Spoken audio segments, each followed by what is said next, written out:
हरिओम नमो नारायण। आज हम आप लोगों को कंडकारी कटेली और इस लक्ष्मणा बूटी के बारे में हम आप लोगों को जानकारी देंगे। पहले तो इनका पहचान देख लीजिए। इसके पूरे पौधे में कांटे होते हैं, एकदम नुकीले नुकीले कांटे होते हैं। और इसके पत्ते भी देख लीजिए, इस टाइप के होते हैं इसके पत्ते। और इसके पत्ते में भी कांटे होते हैं, देख लीजिए, ये पत्ते में, ये पत्ते में।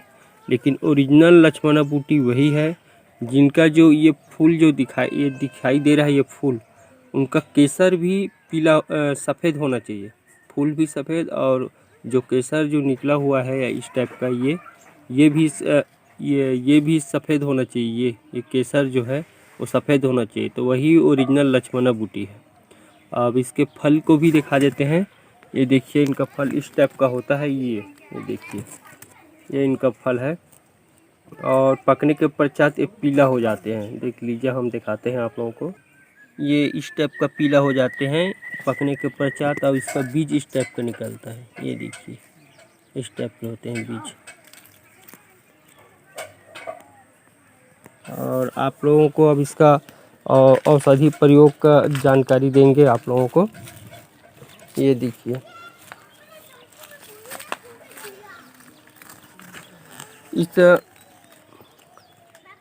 अब इसका औषधि प्रयोग बताते हैं। सबसे फर्स्ट प्रयोग, जो माता बहनें बांझ है, संतान नहीं हो रहा है, परेशान है, 4 वर्ष 5 वर्ष 10 वर्ष हो गया है, तो इसका जब हम प्रयोग करते हैं तो कभी भी वार खाली नहीं जाता है। एकदम प्रशिक्षित प्रयोग है। अब इनका प्रयोग कैसा करना है मैं आप लोगों को बता देता हूँ। ये मिल जाए तो, आप लोगों के पास मिल जाए तो, आप जैसे कि कोई महिला रजो नृत्य के पश्चात 4-5 दिनों के पश्चात जब स्वस्थ हो जाए उसका रजो नृत्य, उसके पश्चात उसे नहा ले।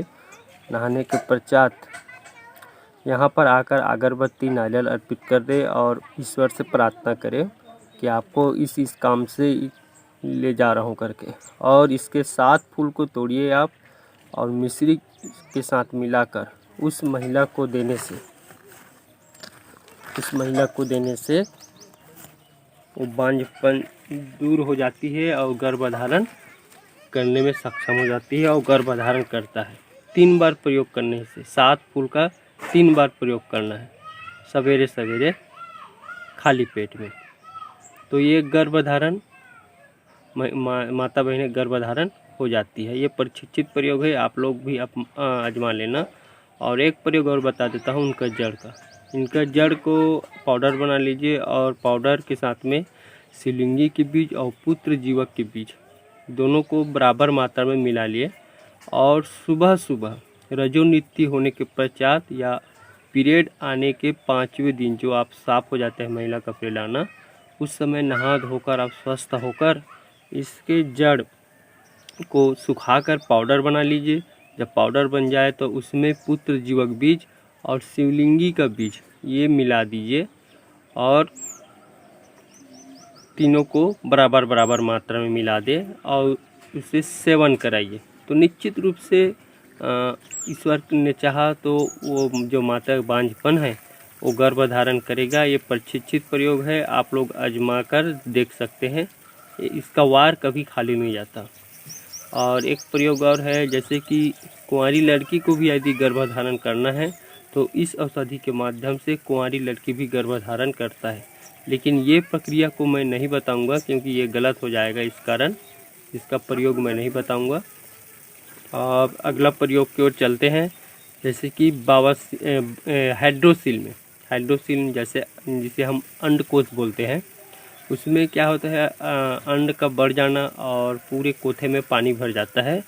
तो आप क्या करेंगे, इस औषधि का आप पूजा पष्ट करके आप उसके जड़ को ले जाइए और सुखा लीजिए और पाउडर बना लीजिए।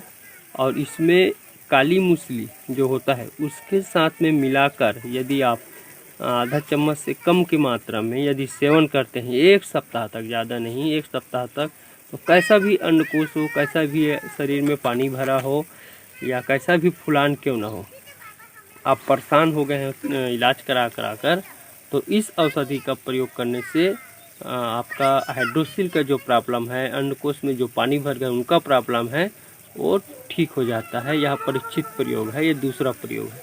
अब तीसरा प्रयोग और बताते हैं आप लोगों को जलोदर बीमारी के लिए। जलोदर बीमारी में भी इनका हम प्रयोग करते हैं, इसका जड़ का प्रयोग। अब इनका जड़ का आप सुखा लीजिए, पाउडर तो बना बुना है आपके पास, बना है तो आप उसे पाउडर को नित्य 10 से 15 दिन तक यदि सेवन कराते हैं तो कैसा भी जलोदर का रोग हो वो ठीक हो जाएगा। ये जो तीन बीमारी के लिए मैं जो बताया हूँ वो ब्रह्मास्त्र प्रयोग है। इसका वार कभी खाली नहीं जाता। ये लक्ष्मणा बूटी के नाम से जाना जाता है और लक्ष्मणा बूटी के नाम से आप कहीं भी किसी भी ग्रंथ में देख लें, लक्ष्मणा बूटी का जो वार है वो कभी खाली नहीं जाता। मैं 3 प्रयोग ऐसा प्रयोग बताया हूँ जो प्रशिक्षित है। आप लोग इस पौधे को जहाँ भी देखोगे सफ़ेद केसर और इसका फूल भी सफ़ेद होना चाहिए, उसका केसर भी सफ़ेद होना चाहिए। ऐसे पौधे को घर में बिल्कुल लगा कर रखना चाहिए। ये धन प्रदाता, लक्ष्मी प्रदाता वृक्ष भी है, इसका पूजा पष्ट करना चाहिए। और इतना ही बता दिया हूँ, आप लोगों को जानकारी दे दिया हूँ। तो आप लोग इसका निर्भय होकर वैद्य की सलाह से इनका प्रयोग करेंगे तो ज़्यादा अच्छा रहेगा। आप किसी भी आपके संपर्क में कोई ये वैद्य होगा अच्छे से तो उससे संपर्क करेंगे माता बहनें, तो निश्चित रूप से संतान, आपके घर में संतान की उत्पत्ति होगी।